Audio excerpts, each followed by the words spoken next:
سديدا يصلح لكم أعمالكم ويغفر لكم ذنوبكم ومن يطع الله ورسوله فقد فاز فوزا عظيما. الحمد لله الذي بنعمته تتم الصالحات. ربنا آتنا من لدنك رحمة وهيئ لنا من أمرنا رشدا. اللهم آت نفسي تقواها وزكيها وأنت خير من زكاها أنت وليها ومولاها. Alhamdulillah, syukur pada Allah Azza wa Jalla kerana dengan rahmat dan juga limpah kurnia yang Allah Ta'ala berikan, dapat kita bersama-sama pada pagi yang mulia ni. Dan insya-Allah kita akan membahas satu risalah, iaitu risalah yang bertajuk beberapa kepercayaan dan amalan kontroversi dalam masyarakat Islam, yang ditulis oleh sahibul fadilah Prof. Madya Dr. Basri bin Ibrahim. Dan kita dah sebut pada perbahasan mukaddimah yang lepas, pada bulan lepas, apa yang terdapat dalam buku ni ialah fokusnya kepada beberapa perkara yang sudah menjadi amalan kebiasaan. Dan perkara tersebut ataupun amalan tersebut ada isu pada bab akidah. Dan dalam buku ni dia letakkan 11 isu ataupun 11 perkara yang dibahaskan. Dan pagi ni insya-Allah kita akan bahas yang pertama daripada 11 isu tersebut, iaitu perbahasan yang bertajuk kepercayaan terhadap ruh Nabi sallallahu alaihi wasallam dan para wali-wali yang boleh mengurus takbir sebahagian alam. Jadi ini ialah isu yang pertama, iaitu percaya ruh Nabi dan juga ruh sebahagian para wali, mereka itu ada bahagian dalam pentadbiran alam. Jadi kita tengok dalam pendahuluan apa yang disebutkan oleh penulis terhadap perkara ni ataupun isu ni. Terdapat dalam kalangan segelintir masyarakat Islam di negara kita dan juga negara-negara jiran. Maknanya masalah ni adalah masalah global orang Islam, terutama sekali yang terlibat dalam sesetengah tarikat sufi. Sesetengah tarikat maknanya bukan keseluruhannya, mempercayai ruh Nabi sallallahu alaihi wasallam dan para wali mempunyai kemampuan dan kuasa luar biasa. Itu isu dia, iaitu mempercayai Nabi sallallahu alaihi wasallam dan para wali mempunyai kemampuan dan kuasa luar biasa, bahkan diberi mandat untuk mengurus alam maya ini mengikut yang baginda ingini, sebagaimana yang dilakukan oleh Allah Azza wa Jalla, baik ketika baginda dan para wali itu masih hidup mahupun setelah meninggal dunia. Jadi ini dia punya, orang kata apa, isu dia ataupun dia punya perkara dia, iaitu berkaitan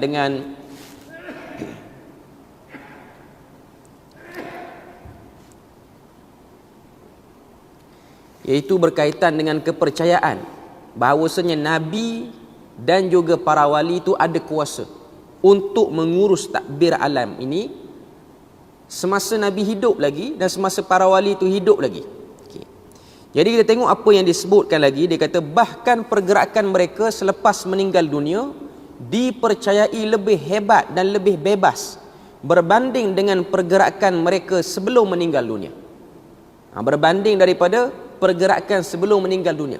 Dan kalau kita tengok syubhat ini ataupun kesamaran ini cuba dihidupkan balik melalui arus media masa sekarang ni, yang mana kuliah sudah dapat diakses melalui live di Facebook ataupun di mana-mana channel media masa lah, sama ada di YouTube apa semua pun.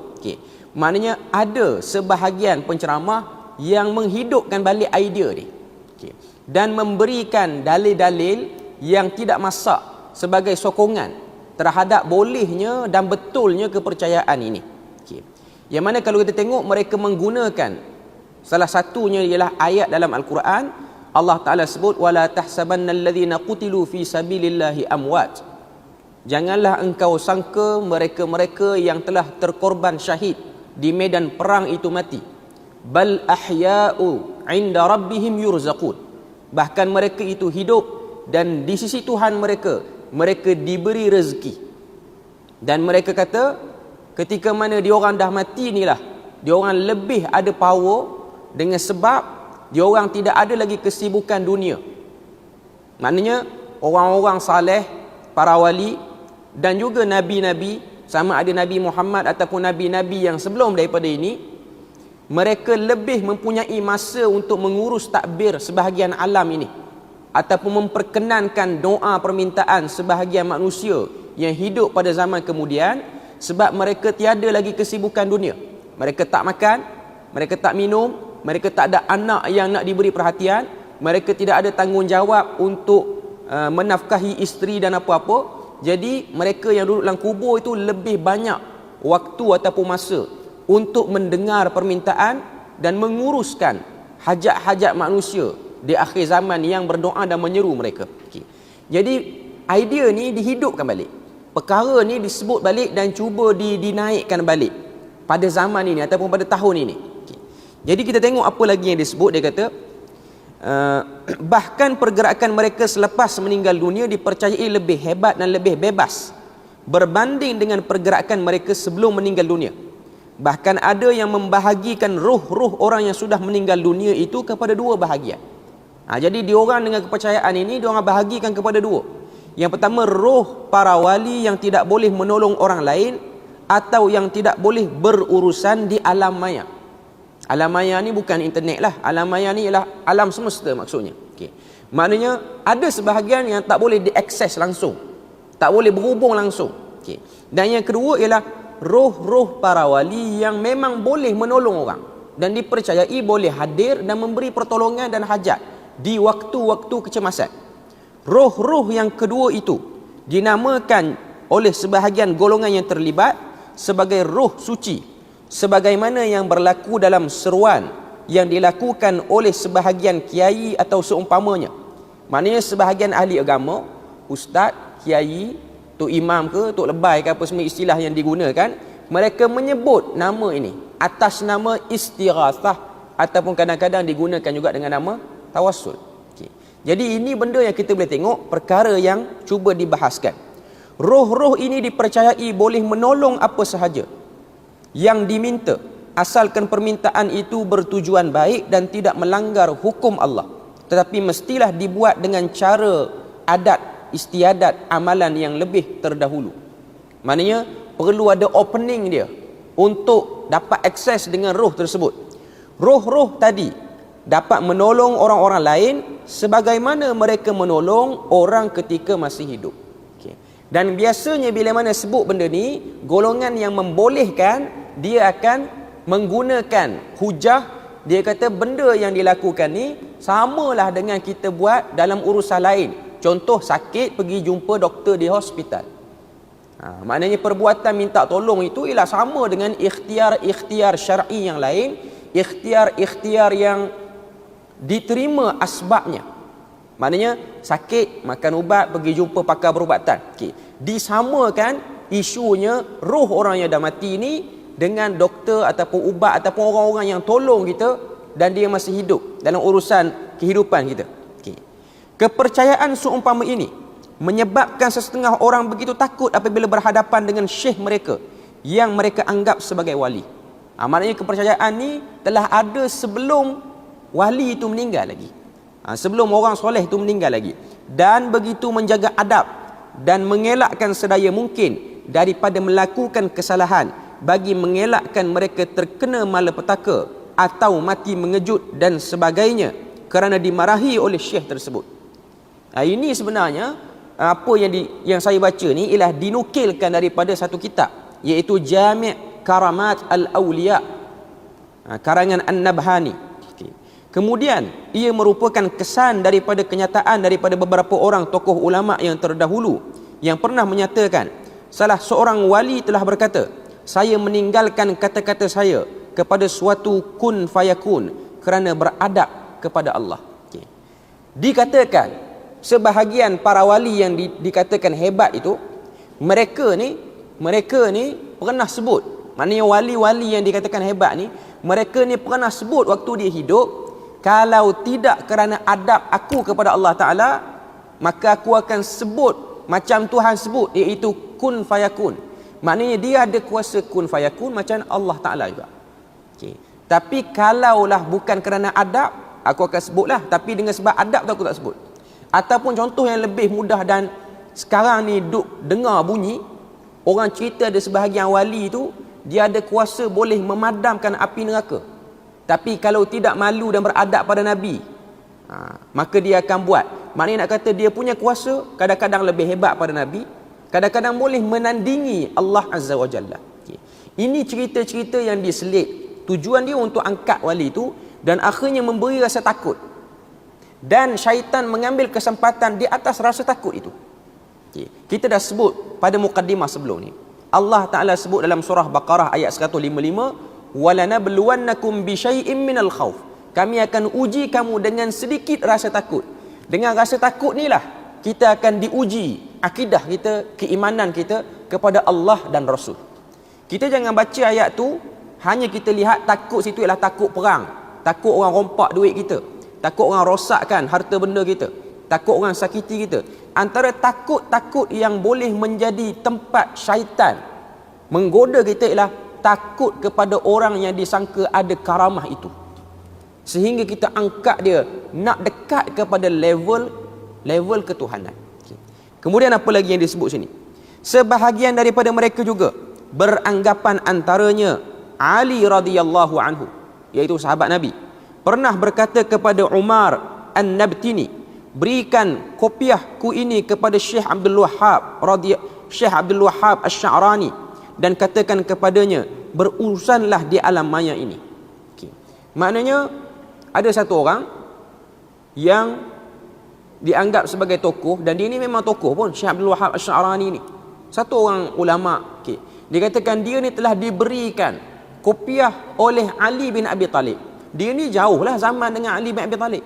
Okay.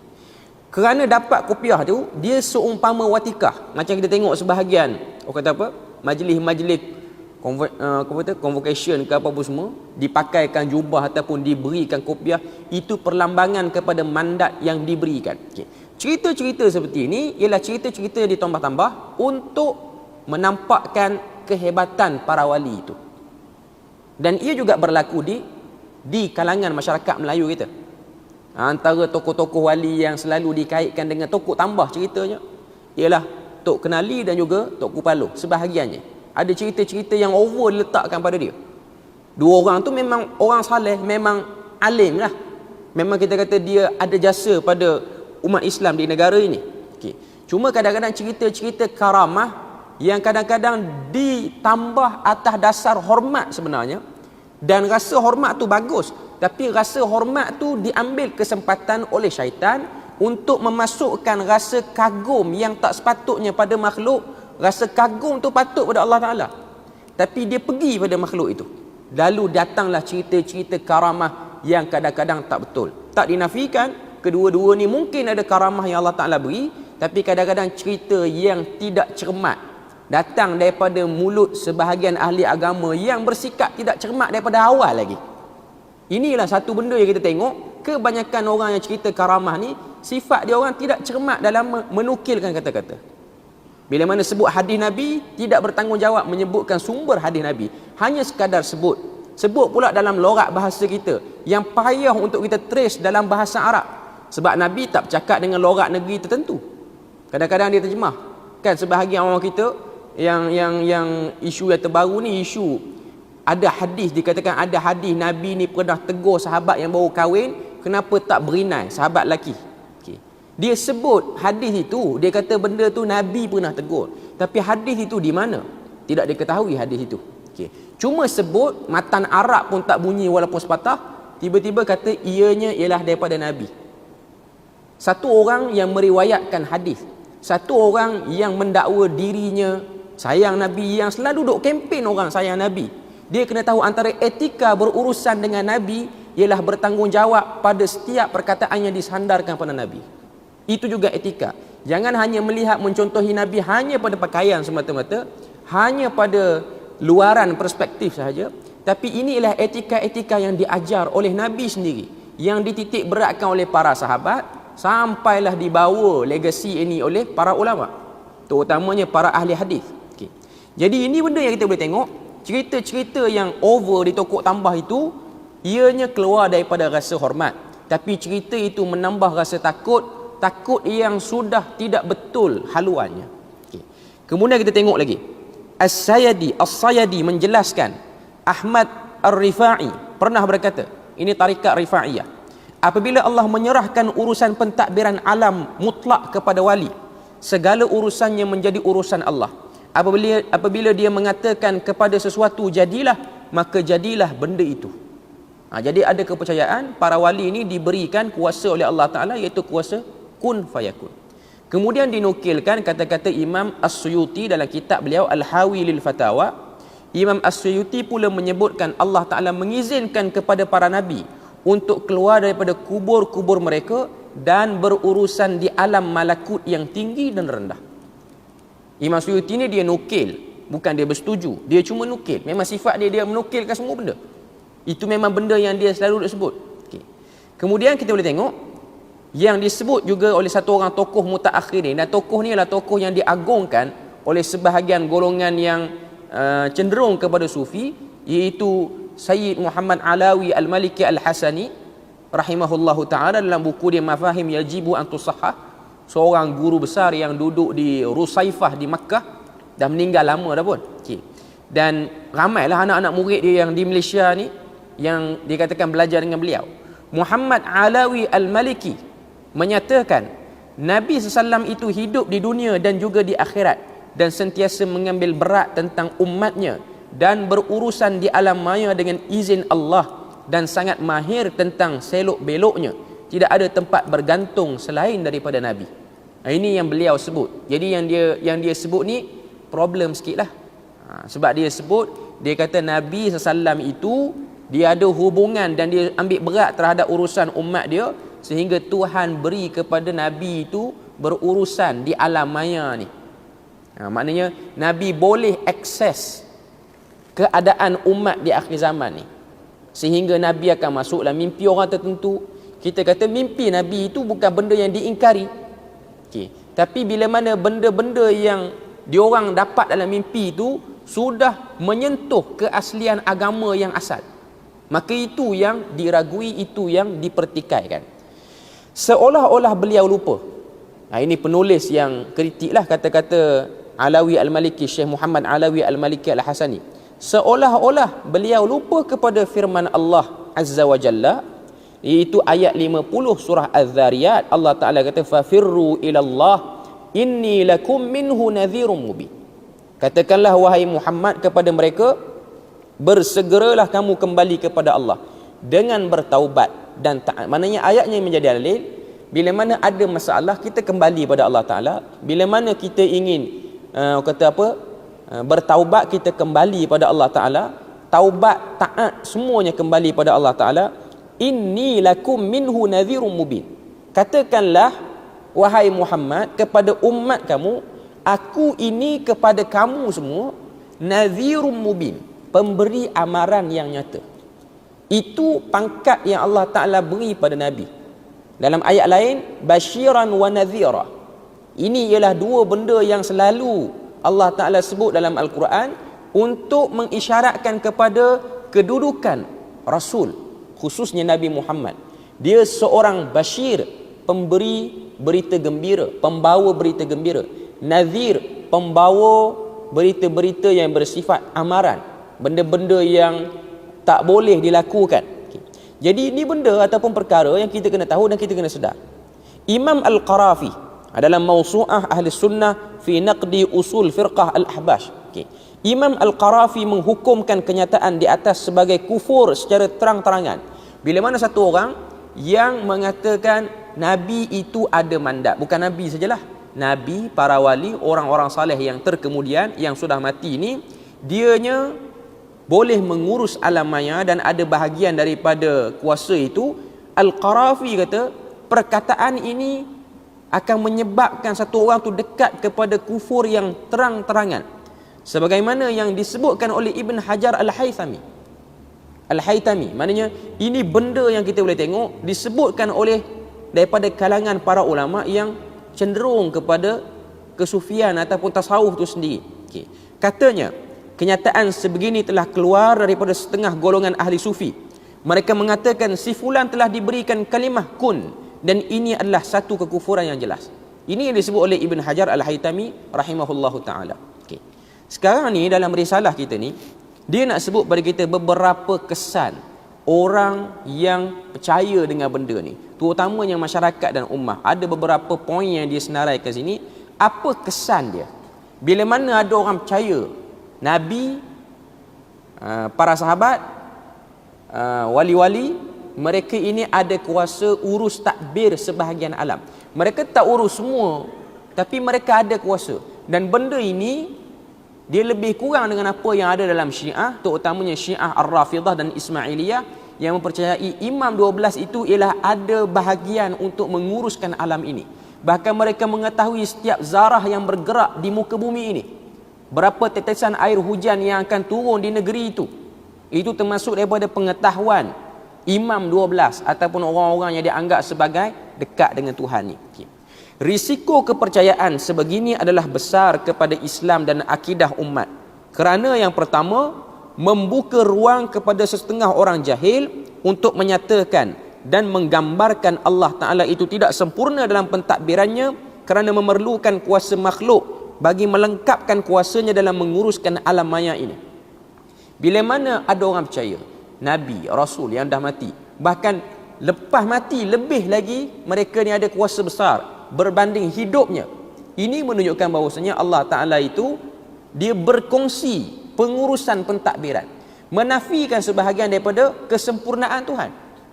Kita duk baca ayat kursi yang jadi wirid selepas salat, yang jadi bacaan-bacaan dalam zikir pagi dan petang, Allah Ta'ala sebut wala ya'uduhu hifdhuhuma, tidaklah menyusahkan untuk aku menjaga urusan langit dan bumi ini.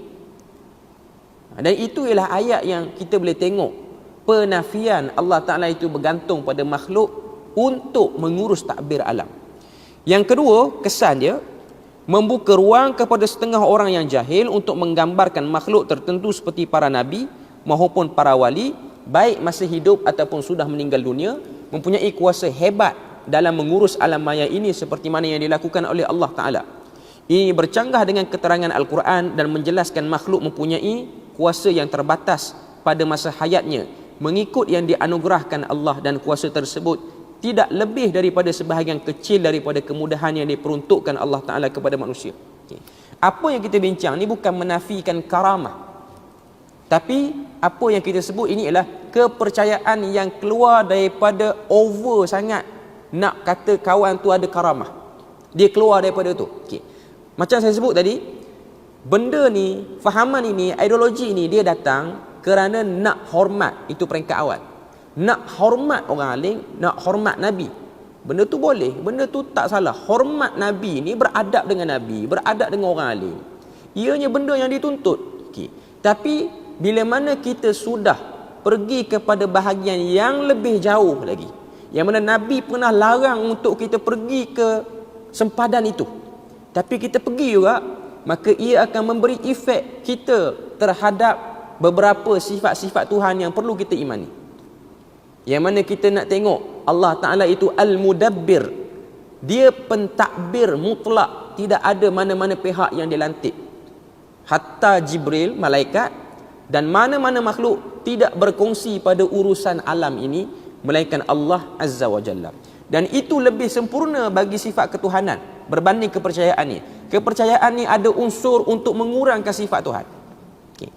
Seterusnya yang ketiga, membuka ruang kesyirikan kepada orang yang mengiktikadkan demikian, kerana meletakkan makhluk melebihi kuasa menguruskan alam maya ini seperti mana yang dimiliki oleh Allah Azza wa Jalla. Okay. Benda ni ataupun pemikiran ni, walaupun kita baca di sini, dia tak akan selesai dengan kuliah kita pada pagi ini.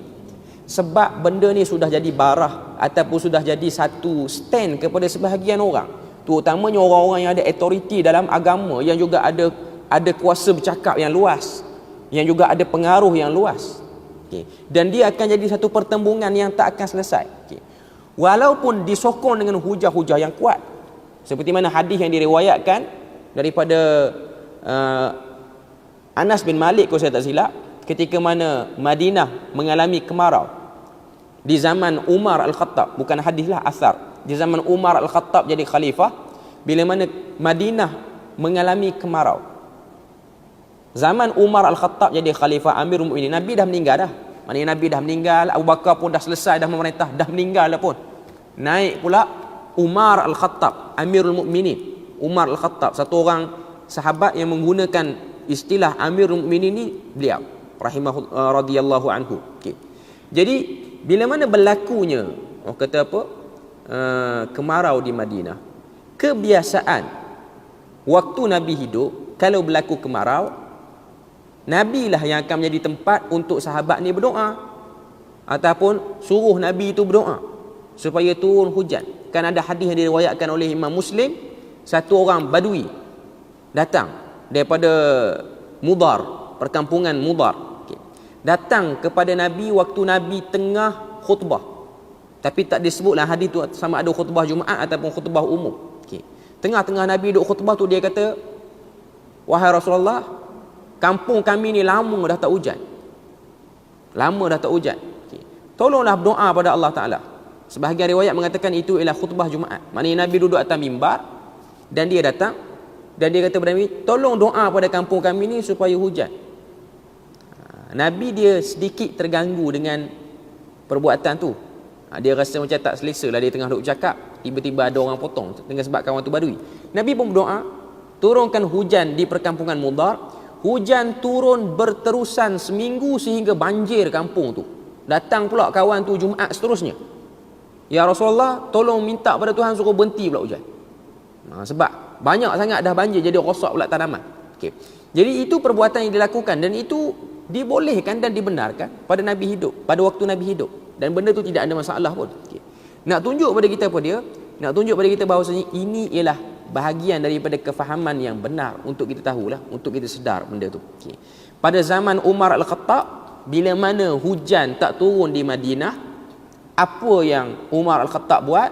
Dia minta Abbas bin Abdul Muttalib berdoa, bertawassul dengan Abbas, sebab dia rasa Abbas tu ayah kepada Abdullah bin Abbas lah, pak menakan Nabi, antara pak menakan Nabi yang terakhir lah tu. Okay. Dia minta kepada Abbas untuk berdoa supaya turun hujan. Tak lama lepas tu hujan turun. Sedangkan dia orang, kalau dia orang nak bertawassul di kubur Nabi, dia orang boleh buat. Dan dia orang lebih dekat dengan Nabi, dia orang lebih kenal Nabi, dia orang pernah tengok hidup susah payah dengan Nabi. Perasaan sayang dia orang dengan kita yang ziarah Nabi zaman sekarang ni, ziarah makan Nabi zaman sekarang, lebih tinggi perasaan dia orang, lebih tinggi perasaan Umar. Tapi Umar tidak melakukan benda tu. Okay. Jadi ini benda yang kita kena tengok, dan benda yang kita kena tahu dan kita kena sedar. Okay. Membuka ruang syirik kepada orang yang mengiktikadkan demikian kerana meletakkan makhluk sebagai memiliki kuasa dalam menguruskan alam maya ini. Seterusnya, yang keempat, antara kesan dia ialah membuka ruang untuk menyamakan Nabi Muhammad dengan Nabi Isa alaihi salam menurut kepercayaan orang-orang Kristian. Maknanya over sangat angkat Nabi ni boleh pergi kepada apa yang dah berlaku pada Nabi Isa alaihi salam. Meyakini Nabi Isa alaihi salam adalah Tuhan yang satu daripada 3 unsur ketuhanan. Pada diri baginda ada sifat nasud, iaitu sifat kemanusiaan, dan ada juga lahud, iaitu sifat ketuhanan.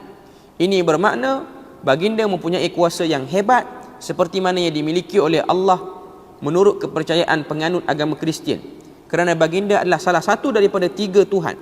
Apabila wujud persamaan sebegitu rupa, akan timbul persoalan, di manakah bezanya antara Nabi yang diimani oleh orang Islam dengan Nabi yang diimani oleh orang Kristian? Sebab konsep dia sama, iaitu konsep mengimani bahawasanya Nabi Muhammad ada kuasa takbir alam. Ini bukan mengurangkan kedudukan Nabi. Ini ialah untuk membetulkan balik apa yang Nabi pesan pada kita. Nabi pesan pada kita suruh sayang dia dengan cara macam ni. Bukan sayang dia dengan kita reka, kita tertipu dengan perasaan nak mengagungkan Nabi. Akhirnya kita terkeluar daripada landasan sebenarnya untuk mengagungkan Nabi, untuk menghormati orang-orang alim ataupun orang-orang saleh ataupun orang-orang yang disebut sebagai wali itu. Okay. Jadi ini benda yang kita boleh tengok. Okay. Seterusnya yang kelima, membuka ruang kepada setengah tarikat sufi yang menyeleweng untuk melariskan akidah dan kepercayaan mereka yang rosak tentang keharusan memohon pertolongan dan bantuan daripada ahli-ahli kubur, daripada kalangan para nabi, orang-orang yang saleh, para wali. Namun pendalilan yang dibuat oleh mereka adalah batil, baik dari segi akal ataupun dari segi nakal, maknanya dari segi keabsahan nas tu. Okay. Jadi kita nak tengok sikit apa nas yang digunakan oleh golongan ini bila mana diorang nak kata betul kepercayaan yang kata nabi, orang-orang saleh, wali-wali ni ada kuasa untuk mengurus takbir alam maya ni. Okay. Antara dalil yang digunakan yang pertama ialah dalil daripada surah Ali Imran ayat yang ke-49. Okay. Kita tengok dalam surah Ali Imran ayat 49, Allah Ta'ala sebut, wa rasulan ila bani Israila anni qad ji'tukum bi ayatin min rabbikum anni akhluqu lakum minat tini kahay'ati at-tayr fa anfukhu fihi fayakunu tayran bi idznillah. Okay. Ayat tu agak panjang, cuma ayat ni ialah ayat cerita tentang mukjizat Nabi Isa alaihi salam. Dalil ini dijadikan sebagai sokongan untuk mengatakan bahawasanya Allah Ta'ala kurniakan kuasa perintah, kuasa takbir itu kepada Nabi, Rasul dan juga orang yang saleh. Okay. Wa rasulan ila bani Israel, dan akan melantiknya menjadi seorang rasul kepada Bani Israel, iaitu melantik Nabi Isa. Anni qad ji'tukum, dengan menegaskan kepada mereka, maknanya Allah Ta'ala suruh Nabi ni, Nabi Isa ni sebut bila mana nak berdakwah, qad ji'tukum bi ayatin min rabbikum, aku datang dengan tanda-tanda mukjizat daripada Tuhanmu. Anni akhluqu lakum minat tini kahay'ati at-tayr, iaitu aku boleh membuat untuk kamu dari tanah liat seperti bentuk seekor burung, lalu burung itu pun hidup. Fa anfukhu fihi, aku tiupkan pada burung yang dibentuk dengan tanah liat itu, fayakunu tayran biiznillah, lalu ianya menjadi burung dengan izin Allah. Okay. Dia orang dalil dengan apa? Dia orang dalil dengan perkataan anni itu. Sebab dalam ayat-ayat ni banyaklah pengakuan Nabi Isa, dia kata wa ubri'u akmah wa uhyil mauta wa unabbi'ukum bima ta'kuluna wa ma tadakhiruna fi buyutikum. Semua itu kata ganti nama yang menunjukkan yang sedang bercakap tu kata aku yang buat, aku yang tiup benda tu hidup, aku yang menyebabkan orang yang buta daripada lahir dia boleh celak balik, aku yang menyebabkan orang yang kena penyakit kusta, sopak, boleh sembuh balik, aku juga yang boleh beritahu apa yang kamu makan dan apa yang kamu simpan dalam rumah kamu.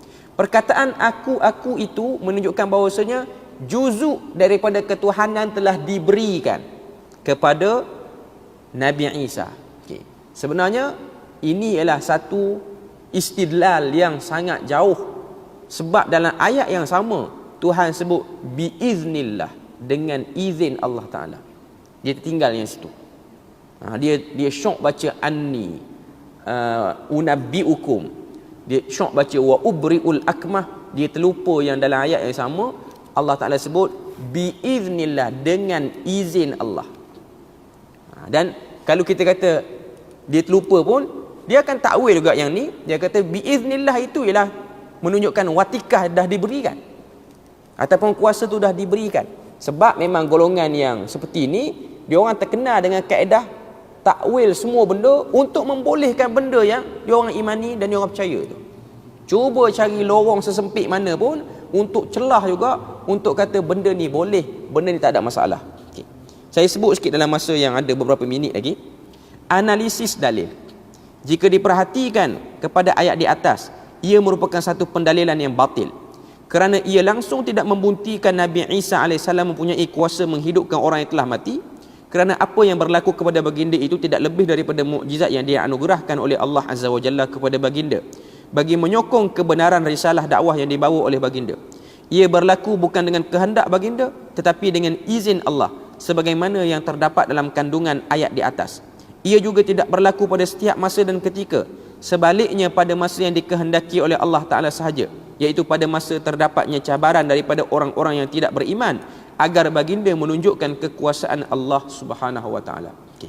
Maknanya nak sebut pada kita sini, bila mana Tuhan wahyukan pada Nabi dan Nabi sentuh benda tu ataupun halakan tangan dia ke apa-apa saja di benda tu, maka benda tu pun terjadi seperti mana yang Tuhan nak. Maknanya menghidupkan orang yang mati, boleh hidupkan patung burung tanah liat itu, boleh sembuhkan. Maknanya bukanlah Nabi Isa ni dia cari.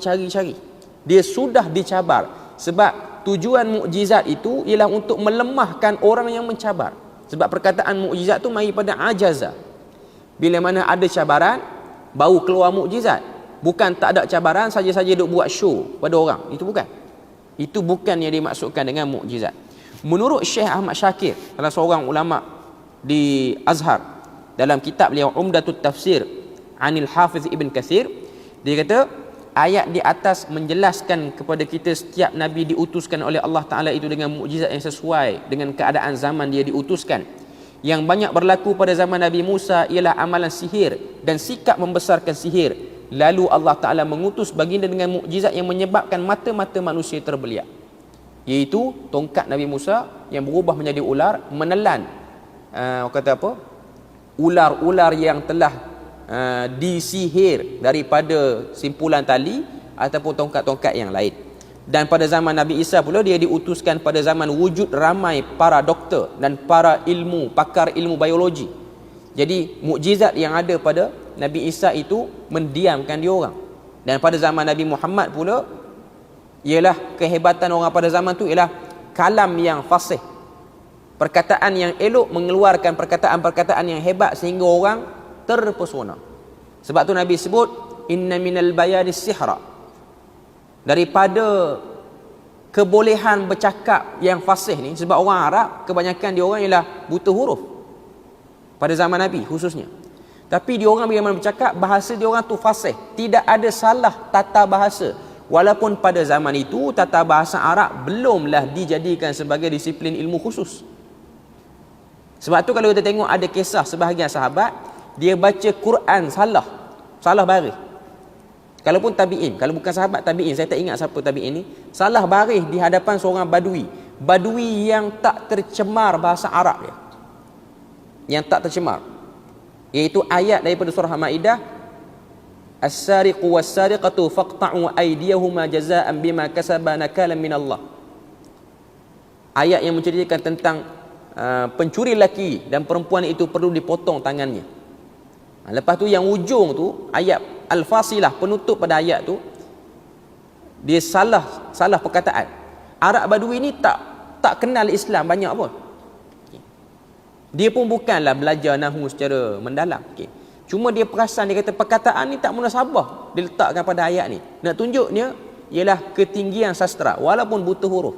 Datang Nabi Muhammad bawa Quran itu meruntuhkan segala kehebatan sastra dan syair yang ada di zaman Arab jahiliah pada waktu itu.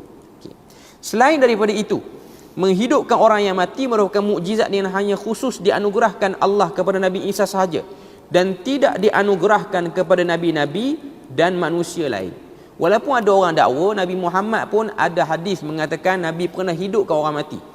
Ini yang disebut dalam Khasa'is Kubra, Dalailun Nubuwah, sebahagian kitab-kitab yang dijadikan sebagai rujukan nak kata apa, nak tengok kehebatan Nabi. Hadis-hadis yang mengemukakan bab itu ialah hadis-hadis yang bermasalah kebanyakannya. Dan riwayat-riwayat yang kata Nabi ni menghidupkan orang mati, ianya riwayat yang tak masyhur pun. Tidaklah disebut dan tidaklah dihikayatkan oleh, tidaklah kita tengok sahabat-sahabat duk bercerita secara konsisten benda tu. Okay. Jadi ini benda yang kita kena tahu, pendalilan yang sebenarnya. Okay. Analisis dalil secara umumnya, bagi menjawab dalil di atas suka dinyatakan, kita memperakui bahawasanya para malaikat dan juga para makhluk ciptaan Tuhan ni, maknanya Nabi, mereka semua Allah Ta'ala yang mencipta. Tetapi tidaklah sebagaimana yang dilakukan oleh Allah Subhanahu Wa Ta'ala. Penciptaan yang dilakukan oleh Allah Ta'ala itu maha hebat kerana melibatkan penciptaan alam maya ini, dan tidak ada kepada ada, daripada tidak ada kepada ada.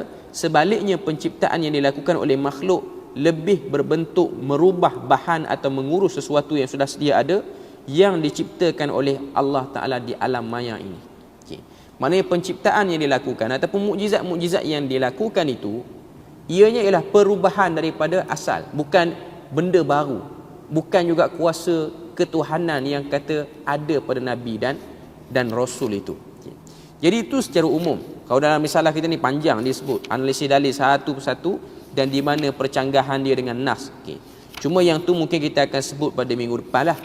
Cuma saya nak sebutnya secara kesimpulannya ialah kepercayaan ini ialah kepercayaan yang bercanggah dengan nas-nas yang sahih yang menceritakan tentang kedudukan Nabi dan Rasul, dan ini ialah satu bab akidah yang disebut sebagai an-nubuwah wal risalah wal karamah, iaitu kenabian, risalah dan juga karamah yang perlu kita faham dengan betul supaya kita nampak di mana yang disebutkan oleh Nabi dan di mana yang tersasar, sehingga kita jadikan Nabi dan Rasul itu dan juga orang saleh ni, wali-wali ni jadi nak sama hebat dengan Tuhan, maka itu termasuk daripada benda-benda yang terseleweng lah.